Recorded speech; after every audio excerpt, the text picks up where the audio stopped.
One Sabbath, Jesus was found playing by a stream, near a shallow place where people could cross. From the soft mud at the edge of the stream, Jesus moulded 12 sparrows.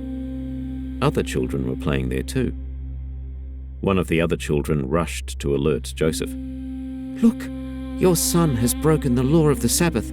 He has worked on this sacred day when work is forbidden. He has made 12 sparrows." Joseph rushed to the stream and cried, "Why are you doing something that is forbidden on the Sabbath?" Jesus did not answer.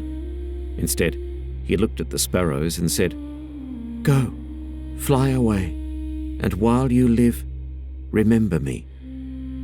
Then Jesus clapped his hands. The sparrows sprang to life and flew away, chirping. Passers-by could not believe what they saw.